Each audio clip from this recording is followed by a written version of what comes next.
Alright, Shalom. First off, give all praise to Yahweh, Hashem Yahweh Shai. Double honors to the apostles and elders of GMS.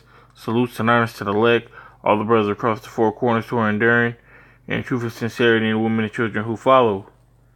Okay, so I got another article today, following up on the trade war that's currently going on between the U.S. and China. So this article is from Bloomberg Markets, from Bloomberg.com. So it says Trump wanted a trade war. Here's what one looks like, and it's just gonna go into exactly what a trade war is, break it down for you, and what's happening in the past, and what we can see in the future. So it says in a 2-week span, U.S. President Donald Trump ordered up an array of tariffs against numerous countries, blocked Chinese takeovers of U.S. companies, and sought new restrictions on future Chinese investment. Economists are warning that the world is on the verge of an all-out trade war featuring tit-for-tat reprisals, heated rhetoric, and appeals to the World Trade Organization, which may be ill-equipped to respond. If Trump's trade provocations mushroom out of control, dozens of border-opening trade deals negotiated over several decades could be shoved aside. The prospect of a slower economic growth has stock markets worldwide reeling. Okay, so it says, what is a trade war? The dictionary says it's an economic conflict in which countries impose import restrictions on each other in order to harm each other's trade. Trump's tariffs and the threatened retaliation from other countries meet this definition. But so do centuries of protectionist skirmishes by numerous countries in countless sectors. The recent escalation is stoking fears that Trump has touched off a full-blown trade war by singling out China for retaliation for intellectual property theft, the quid pro quo, which means one hand washes the other, actions by the U.S.-China over steel tariffs, Trump's invocation of national security to justify some of his moves. Okay, so it says, which could open a Pandora's box of similar claims by other nations. And Trump's threat to further punish the EU if it imposes counter duties also add to the trade war atmospherics. So basically, Trump is basically going. It's a declaration of war, not actual physical combat, but war nevertheless to hurt each other's economy. Okay, not only with China, but he's also doing this with the EU as well. Okay, so I'm gonna get the scripture real quick because it's actually gonna deal with both of these. Let me get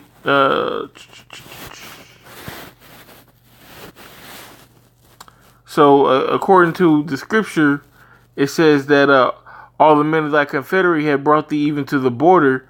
The men that were at peace with thee have deceived thee and prevailed against thee. They that eat thy bread have laid a wood under thee. There is none understanding in them. Okay, so all the men of thy confederacy is including Europe, the EU, because they're so-called allies or partners, and Trump is putting sanctions, basically making a declaration of war on his so-called allies. They're gonna be in confederacy against him. Okay, they're gonna turn on him for all the bullshit that he's spewing right now. All right, I mean, that's one thing that's heavy in the that's a heavy spirit that's going on right now. Okay, so it says what happened in previous trade wars. So what's the precedent of trade wars? What's happened in the past. One of the most notorious examples is the Smoot-Hawley Act passed by Congress in the 1930s and often blamed for deepening the Great Depression. So the law hiked U.S. tariffs by an average of 20%, initially to protect American farmers, but then broadened as other industries lobbied for protection. As a demand collapsed, countries scrambled to maintain their gold reserves by devaluing their own currency or imposing even more trade barriers as global trade fell off a cliff. Now, with doing that, devaluing your currency, you're gonna have a crash, like a dollar crash, okay? Which we know that's coming to America, okay? We also know that they're trying to set up a new form of payment, which is gonna be the RFID chip. So we're gonna get more of those inscriptions too. So we're gonna start off with. Give me a moment. Chapter 2, verse 3. I'll start at verse 3. It says, "For the vision is yet for an appointed time." Nope.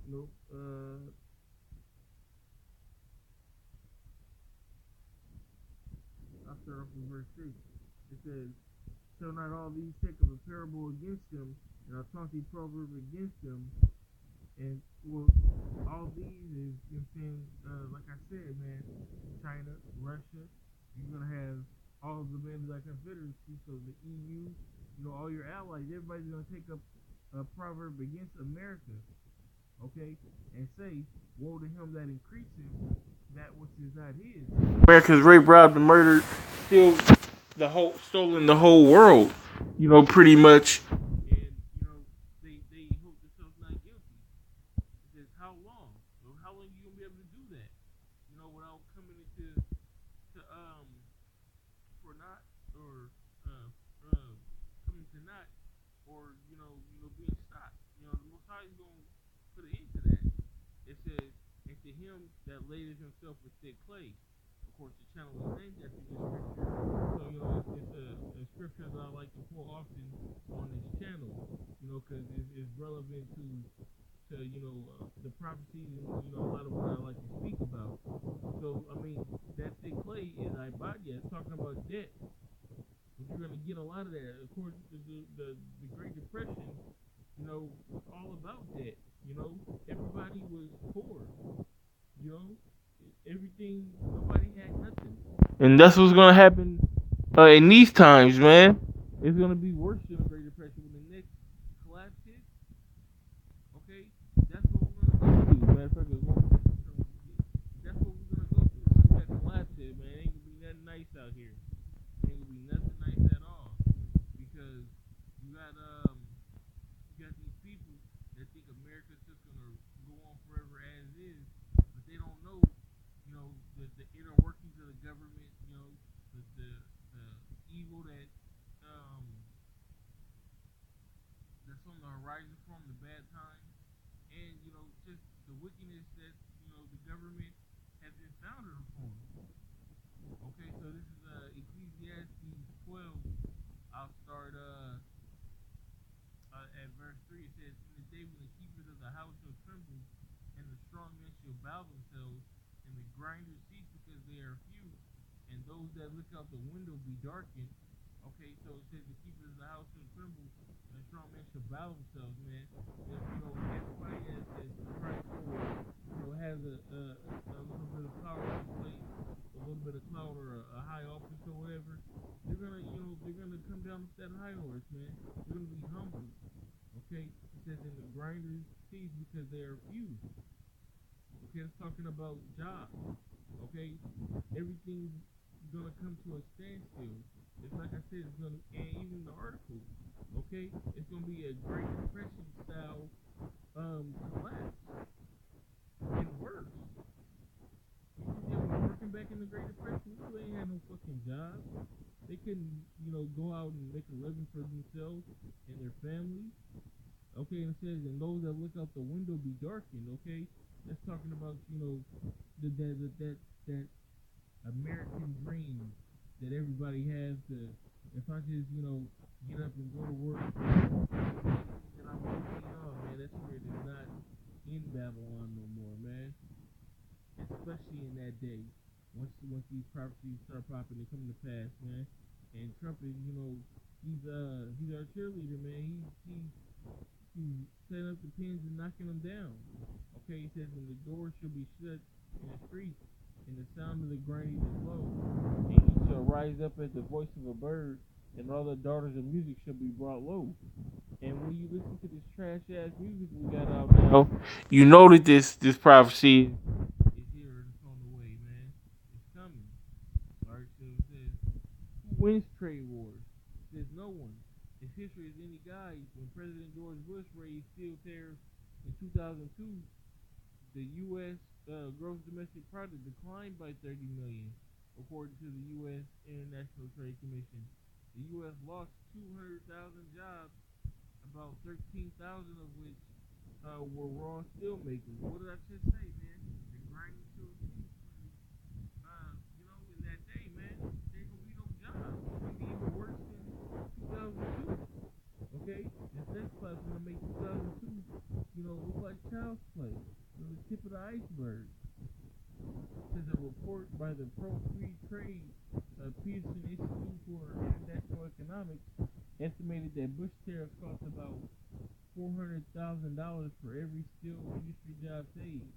The World Trade Organization also ruled that Bush tariffs were illegal.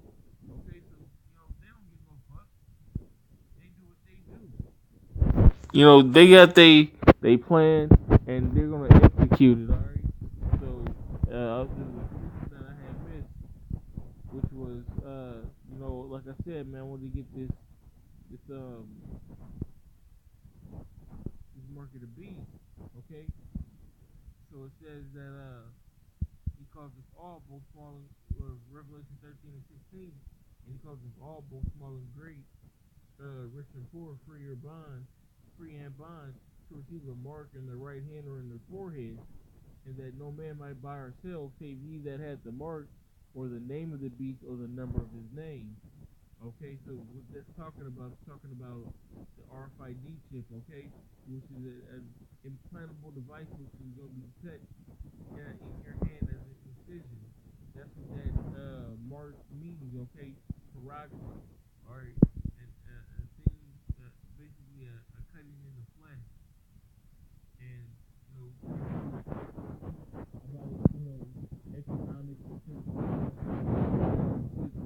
health workers on there. That's how they're gonna get you. They're gonna get you in all aspects. Okay, you're gonna have your money on there. You're gonna have all your personal information, your social security number. Your work password. You're gonna be able to enter and exit your car, clock in at work. Everything.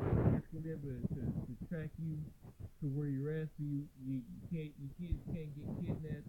You're gonna just big up it so much that you're not gonna have no choice but to take it because they don't know no better. You know what I'm saying? And they fucking wicked.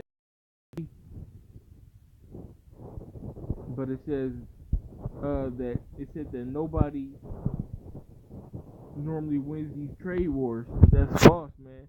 Because we're gonna win this trade war. Us being the men of the Lord through the spirit and power of Yahweh Shem Yahushai. Because this is what we look forward to and hasten to. You know what I'm saying? We hasten for this day. We love the idea of this trade war to happen, to take this place down, man. That's what we waiting on, man. So shit, we gonna be the winners in this when we get our kingdom. Okay? Let me see. This is a really good article, man. I don't have time to read it all, but I'll put the link in the description. You guys, come check it out. It says who is retaliating? Because this is a big part. I definitely wanted to get this. It says so far, China stated it would hit $3 billion of U.S. wine, food, steel pipes, and other exports with tariffs. The bigger worry is for the U.S. is that China, the U.S.'s biggest creditor, will scale back purchases of Treasury in retaliation. Now, boom, that's the smoking gun right there. Because the way that America's working right now, that debt that you see when you see the debt clock rolling, the majority of that money is owed to China. because China's the biggest collector of U.S. debt. Now you want to do a trade war with these niggas when you owe them all this fucking money. Now what if they pull your card or they stop purchasing them? How you gonna fund you all? How you gonna fund your military? How you gonna fund the government? How you gonna give entitlement programs? Okay, how you gonna pay the military, pay other U.S. officials, keep your national parks open? How you gonna do all that? You're not gonna be able to. That's the short answer. That's the quick answer. That's the right answer. You're not gonna be able to. Okay, it says China's ambassador to the U.S. doesn't rule out the option. All right, it says other countries haven't retaliated for selling aluminum tariffs, which took effect March 23rd, largely because Trump temporarily exempted many of them. It says still the EU is unhappy and wants that it will respond with its own 25% tariffs on 3.5 billion of American goods, particularly iconic U.S. brands produced in states that are part of Trump's political base. Says the list includes motorcycles, blue jeans, bourbon whiskey. All right, so these things are about to go up, man. A lot of appliances because a lot of countries, you import a lot of the steel and the raw materials that they use to make things like refrigerators or cars or things like that. It will be much more expensive for them to buy it here in the U.S. So not only is that going to hurt the U.S. market because you know the people in the U.S. you know they're not going to take that money, the extra money that they're going to make off of these. Say all right, so say you have a company that makes microwaves or makes refrigerators, so they don't want to pay the extra money that Europe is gonna charge them to cover that 25%. So they gotta go to America. So it's more expensive for them to buy American because it's made in America. Now those American made steel companies, they're gonna take that profit that they made and they're not gonna reinvest it in the company. They're not gonna put more people to work. Okay, they're gonna put that dime in their pocket. And then as these companies that are that need that steel produced, they're gonna actually start laying people off because they don't have the money to do it. And then eventually they're gonna go out of business, which is gonna cause those steel companies here in America to have less work, which means they're gonna lay more people off, which means they're gonna eventually go out of business as well. And that's how you get all these job loss. Okay? Which is the fulfillment of the scripture. That's how you get what it say about the trade, global trade fell off a cliff. That's how you get that, man. Because it's a domino effect, man. Could the tariffs backfire on the U.S.? That's the situation I'm breaking down. It says yes. Take steel tariffs. Many more people are employed in industries such as auto manufacturing that buy steel to make products than in steel making itself. Some consumers may also have to pay higher prices. Look it right there. It's telling you right there. It says trade tensions could boost inflation more than desired by Federal Reserve policymakers who might feel the need to raise rates more aggressively than planned. On the other hand, if the tariffs result in job losses and the economy slows, the Fed might want to ease the pace of the rate hikes. Man, the water Yahabashim Yashai, man. This thing is moving. We in the spirit. We about to get out of here. I hope you brothers were edified with this article, man. It's a beautiful article. I definitely suggest that you go in and read what I did. And, if you brothers got any comments or you want to do a response or you got anything to add to it, man, go ahead and do that, man. With that being said, I give all praise to Yahweh Bashim, Yahweh Shai, Wahaba Kadash. Double honors to the apostles and elders of GMS. Salutes and honors to the elect, all the brothers across the four corners who are enduring, and truth and sincerity in the women and children who follow. Shalom.